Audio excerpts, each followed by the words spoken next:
नमस्कार, ऋषि परमार, देवता देवभूमि जो कि हमारी वेब सीरीज़ का नाम है, जो कि बहुत जल्द शुरू हो रही है। उसका पहला एपिसोड आपके सामने हम लेके आ रहे हैं और जिसको कि होस्ट कर रही हैं हमारी टीम की एक सदस्य हैं मीनाक्षी गानाकोटी। तो स्वागत है मीनाक्षी गानाकोटी का।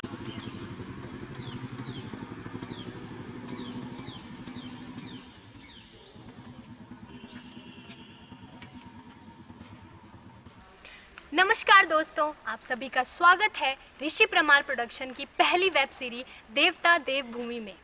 मेरा नाम मीनाक्षी गानाकोटी। जैसा कि आपको हमारी पिछली वीडियो में हमारे चैनल के सदस्यों द्वारा अवगत कराया गया था कि हम जल्द ही एक वेब सीरीज लॉन्च करने वाले हैं, जिसमें हम उत्तराखंड के सभी दार्शनिक, पौराणिक एवं ऐतिहासिक स्थलों के बारे में आपको जानकारी प्राप्त करवाएंगे। तो इसी कड़ी में हम आज आ चुके हैं अपने उत्तराखंड के लक्ष्मण शिव मंदिर की ओर, जो कि देहरादून आईएसबीटी से हरिद्वार मार्ग की ओर जाते हुए लगभग 13 किलोमीटर की दूरी पर एकदम शांत व सुरम्य वातावरण में स्थित है। आइए मैं आपको ले चलती हूँ मंदिर की ओर। जैसे कि आप देख सकते हैं, यह कितना शांत व सुरम्य वातावरण है। यहाँ पर आके लोग कितने खुश हो जाते होंगे और उनका मन कितना शांत हो जाता होगा। तो आइए चलते हैं मंदिर की ओर।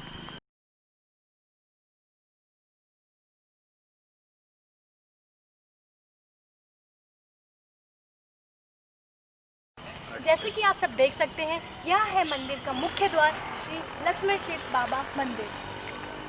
तो चलिए आज चलते हैं मंदिर की ओर।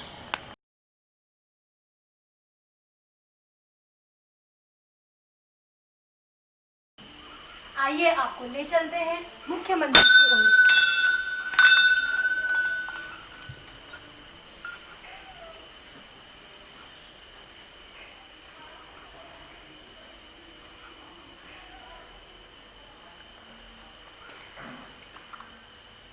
यह लक्ष्मण शिव मंदिर का श्रीमद् भगवत महापुराण के 14वें व 13वें अध्याय में भी विवरण दिया गया है। यहाँ पे जो भी सच्चे मन से आस्था लेके आता है, उसकी मुराद पूरी की जाती है और प्रसाद के रूप में यहाँ पे गुड़ की भेली चढ़ाई जाती है। इसकी यह मान्यता है कि पुराने जमाने में प्रसाद के रूप में और मीठे के रूप में गुड़ ही हुआ करता था, इसलिए यहाँ पे गुड़ ही चढ़ाया जाता है। और यहाँ का जो भी विकास कार्य किया जाता है, वह यहाँ के दान पत्रों से ही किया जाता है। जो भी मंदिर की आय निकलती है, वह मंदिर के दान पत्र से ही निकाली जाती है। जैसे कि आपने अभी मुख्य मंदिर के दर्शन किए, तो अब मैं आपको लेकर चलती हूँ यहाँ के प्राचीन अखंड धूने की ओर।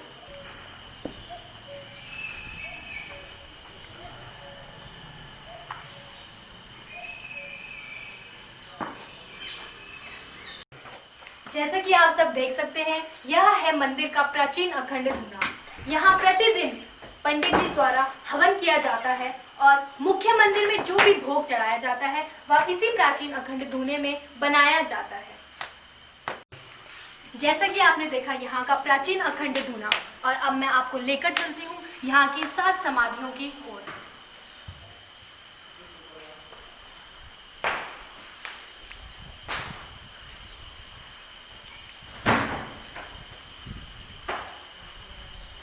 सिद्धपीठ परिसर में ब्रह्मलीन हो चुके महंतों की 7 समाधियां हैं, जहां श्रद्धालु जन अपनी आस्था व्यक्त करते हैं।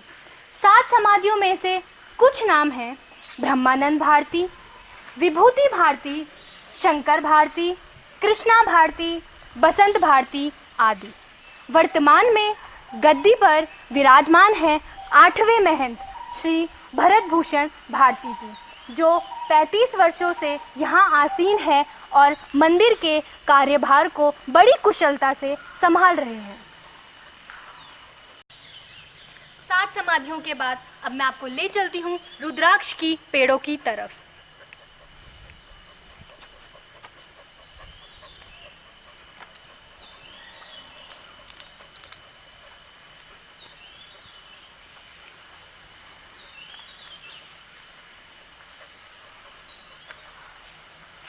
जैसा कि आप देख सकते हैं, यह मंदिर विभिन्न प्रजातियों के वृक्षों के बीच में स्थित है।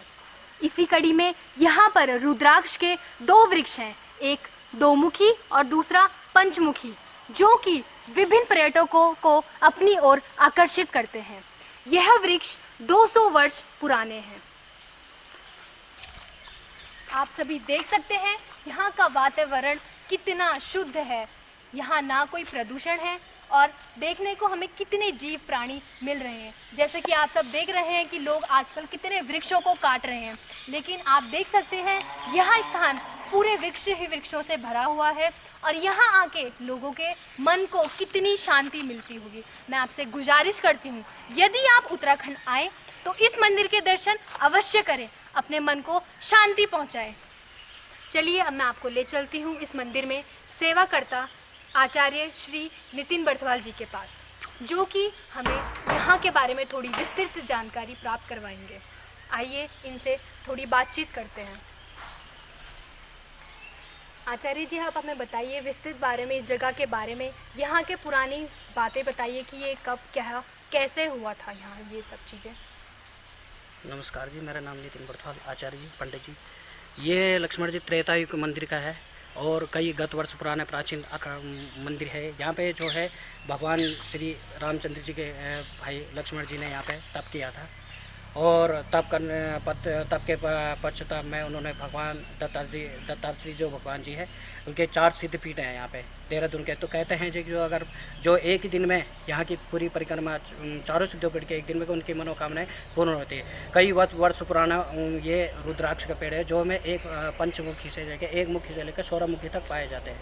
कहते हैं जी कि अगर इस रुद्राक्ष की मुखी को ब्रह्मा विष्णु महेश का स्वरूप जो इसमें पाया गया है, एक मुखी जो शंकर भगवान जी के स्वरूप में पाया गया है। कहते हैं कि जी एक दिन में जो इसके जल को में भिगो के जो इसके जल को भी ग्रहण करता है वो करता है तो अन्य बीमारी इससे दूर होती है।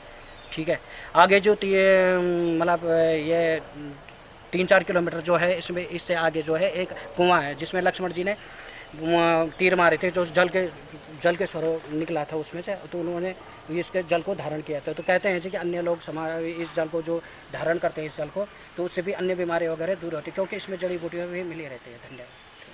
धन्यवाद आपका। चलिए अब मैं आपको ले चलती हूँ पंडित जी श्री जीत सिंह जी की तरफ, जो कि यहाँ अपना कार्यभार संभाल रहे हैं मंदिर का कई सालों से। ये मंदिर त्रेता युग का है। ये ऐसे कहा जाता है कि ये है मृतलोक। मृतलोक की सृष्टि किसने रची थी? ब्रह्मा विष्णु महेश। रचने के पश्चात वो आकाश लोक में रहते थे। मृतलोक में एक माता सती अनसुईया सुना होगा, वो ऐसी थी जो ब्रह्मा विष्णु की पूजा करती थी। उसका एक ही कर्तव्य था कि लोगों को भोजन कराना। तो इस मृतलोक में उसका दूर दूर तक जब ज़्यादा नाम हो गया तो नारद जी भ्रमण करके मृतलोक से आकाश लोक में गए। उन्होंने जाके माता सरस्वती और पार्वती लक्ष्मी को बोला कि माते, आप तो स्वयं सृष्टि रचने वाले की धर्म पत्नी है, मगर आप लोगों का तो नाम मृतलोक में है नहीं। वहाँ तो एक माता सती अनसुईया छाई हुई है जिसका दूर दूर तक लोग बड़ा गुणगान करते हैं, किसी को भूखा जाने ही नहीं देती। तब उन्होंने ब्रह्मा विष्णु को जाके बोला, माता सरस्वती और पार्वती लक्ष्मी ने, कि प्रभु आप सृष्टि तो रच के आए, उसके पश्चात आप गए नहीं कभी। तो उन्होंने कहा कोई बात नहीं, हम जाएंगे, हम देख के आएंगे। आए तो सन्यासी रूप धारण करके माता सती अनसुईया क्या पहुँचे। उन्होंने बोला, माते अलख भोजन करना है। तो उन्होंने कहा मेरा तो कर्तव्य है भोजन कराना, आप लोग जाओ हाथ पांव धो के आओ, मैं भोजन कराती हूँ। तब वो बोले कि माते हम ऐसे नहीं भोजन करते, किताब कि हमारी नारी तो निवस्त्र भोजन बनाती है तो हम करते हैं, नहीं तो नहीं करते। अब इतना सुनना था कि माता सती अनसुईया आश्चर्य में पड़ गई कि ऐसा हो नहीं सकता, मेरे द्वार से 3 सन्यासी भूखे जाएंगे। उन्हें क्या पता था कि ये ब्रह्मा विष्णु है। फिर उन्होंने ब्रह्मा विष्णु को ध्यान लगाया कि प्रभु आज तक तो हमने आपकी पूजा करी, हमारे द्वार से कोई भूखा लौटा ही नहीं, और ये 3 सन्यासियों ने ऐसा सवाल खड़ा कर दिया कि जो मेरे द्वार से भूखे जाएंगे। तब उनको आकाशवाणी हुई, जो तुम्हारा पूजा का लौटा है जल का छींटा मारो इन पे सन्यासियों पे। जब छींटा मारा तो तीनों बालक बने, एक ही रूप बना, उनको पलने में डाल दिया। ये मृत लोक से लौट नहीं पाए तो माता सरस्वती और पार्वती लक्ष्मी ढूंढते ढूंढते मृत लोक में माता सती अनसुईया के यहाँ पहुँची और उन्होंने आके पूछा कि माते 3 पति हमारे सन्यासी आए थे, कहाँ हैं? तो उन्होंने छुटते ही बोला, देख लो वो पलने में तीनों वही हैं। तो तीनों का एक ही रूप था। उन्होंने बहुत याद करा, सक्षम में नहीं आए। तब उन्होंने कहा कि प्रभु आप तो कहते थे सृष्टि हमने रचा, मगर आपको इन्होंने ऐसा कर दिया जो हम भी नहीं पहचान सक रहे, ये कौन सी शक्ति है जिसने करा। तब उनको हुआ कि जब दोबारा छींटा मारोगे तो हम सक्षम में आएंगे। और सक्षम में आना था कि अत्रि ऋषि और माता सत्यनसुईया जाके इनके चरणों में गिर गए कि प्रभु हमसे तो बहुत बड़ी भूल हुई, हमने आपके साथ ऐसा करा। तब वो बोले तुमने नहीं करा, ये तुम्हारी भक्ति ने करा है, तुम मांगो क्या मांगते हो। तब उन्होंने 3 वचन लिए थे माता सत्यनसुईया ने ब्रह्मा विष्णु से, क्या आज हम जो मांगेंगे देंगे, कि हाँ देंगे। तब ये जाने को जब तैयार हुए आकाश लोक के लिए तो बोला प्रभु कहाँ जा रहे हो, आपने तो मुझे वचन दे रखा, आप तीनों मेरे कोख से जन्म ले। तब वो बोले हमने तुम्हें वचन जरूर दिया है, मगर पुत्र एक ही देंगे, शीश 3 होंगे। तो 10वां अवतार दत्तात्रेय भगवान हुए, उनके 9 नाथ 84 सिद्ध हुए हैं। इस 84 सिद्ध में से एक सिद्ध पीठ है। उसके बाद लक्ष्मण सिद्ध क्यों कहा गया पूछेंगे आप, कि उसके बाद फिर राम युद्ध हुआ। रावण मरण के पश्चात राम जी सरजू नदी के किनारे जाके अस्त हुए। तो मेघनाथ का वध किया था, वो रावण का पुत्र था, तो उनको भी ब्रह्म हत्या लगी थी, वो ब्रह्मांड में रहे होंगे। तो कुछ समय यहाँ पर अपनी ब्रह्म हत्या का प्रस्ताव किया, तब इसका नाम लक्ष्मण सिद्ध मंदिर पड़ा। बहुत बहुत बहुत धन्यवाद आपका पंडित जी, हमें यहाँ की इतनी विस्तृत जानकारी प्राप्त करवाने के लिए।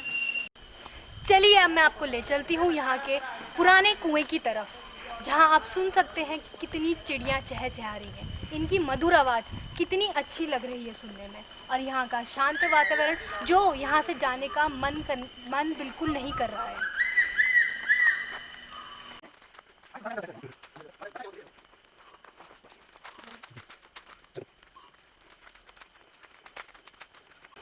आप सब देख सकते हैं कि भीड़ भाड़ की दुनिया से परे यह जगह कितनी शांत है, और मुझे यहाँ इतना आनंद आ रहा है। रुद्राक्ष के पेड़ के बाद अब हम आ चुके हैं अपने पुराने कुएं पर। जैसे कि आप सब देख सकते हैं यह कुआं कितना पुराना है।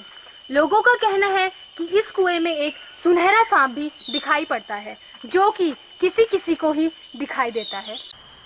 जैसे कि मैंने आपको लक्ष्मण सिद्ध के बारे में सारी जानकारी प्राप्त करवाई, मैं आशा करती हूँ आप जब भी उत्तराखंड देवभूमि में आएंगे तो लक्ष्मण सिद्ध मंदिर के दर्शन अवश्य करेंगे। देवता देवभूमि के, जो कि हमारा ये पहला एपिसोड था, आपको ये कैसा लगा हमें नीचे कमेंट बॉक्स में ज़रूर बताएं।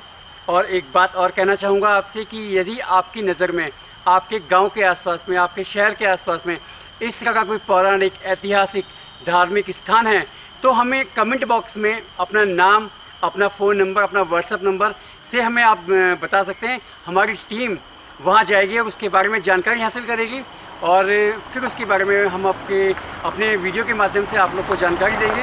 तो आप जरूर हमें कमेंट बॉक्स कीजिए। तब तक हमें बने रहिए। अगले भाग के लिए ऋषि प्रमार प्रोडक्शन को शेयर, लाइक और सब्सक्राइब जरूर कीजिए। धन्यवाद। जय उत्तराखंड, जय भारत।